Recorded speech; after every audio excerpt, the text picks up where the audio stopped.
Finance, on est traite avec lui. Il nous aide à tester les solutions du marché, voir ce que ça peut donner, faire la surveillance. On a prévu de présenter un cahier technique qui va vous être donné comme adhérent de l'ATE l'année prochaine. Donc il faudra qu'on bosse. Hein. Mais on va laisser à Malik donc vous présenter qu'est-ce que c'est Finelia.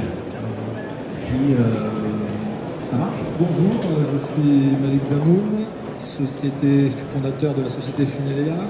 Chez Finelia, nous parlons de trade finance depuis maintenant une bonne dizaine d'années. Alors le trade finance, on va dire qu'elle a un petit peu le vent en poupe en ce moment. On entend souvent parler, notamment avec tous les projets de blockchain, autour de la blockchain. Les banques investissent massivement le sujet et c'est une bonne chose. Alors, le trade finance, rapidement, ce sont les instruments du commerce international. Si vous devez retenir une chose aujourd'hui de cette présentation, c'est vraiment le 798 en tant que standard de communication. Voilà. Je ne suis pas en train de parler de tuyauterie, de SwiftNet. C'est vraiment le standard 798. Donc Swift a bien fait les choses. Ils ont créé un standard de communication où chaque événement entre la banque et l'entreprise correspond à un lot de messages. Message d'index et un message. Donc chaque message comporte différents champs. Donc pour pouvoir communiquer, l'entreprise et la banque doivent parler le même langage. Donc on pense que le MT798 est le langage du trade finance, puisque depuis de nombreuses années, les banques s'échangent des messages SWIFT pour les opérations de trade. Une adoption croissante, c'est venu plutôt du nord de l'Europe. Voilà, les banques ont de plus en plus proposé ce standard aux grands corporates nordiques et c'est en train de descendre progressivement dans le sud de l'Europe jusqu'à la France. Donc depuis un an, ça s'accélère et la plupart des grandes banques de la place proposent le 798 ou en tout cas ont lancé des études.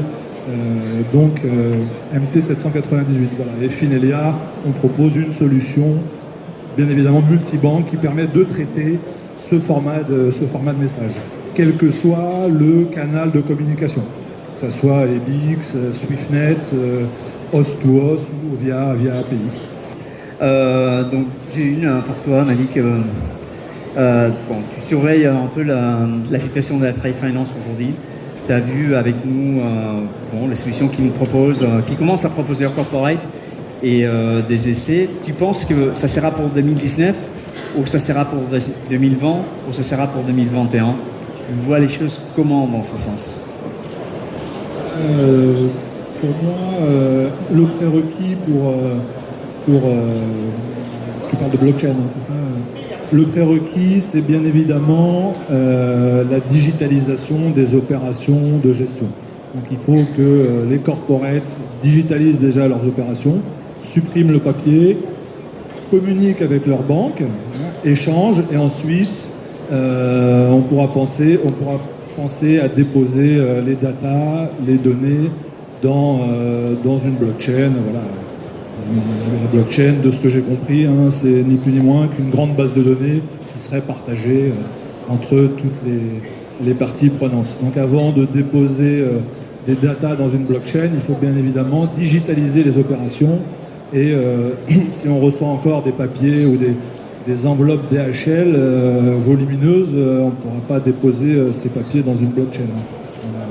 Mais je pense que ça va progressivement se mettre en place, surtout que les banques investissent massivement, donc au fur et à mesure, je pense que la blockchain arrivera à trouver son public.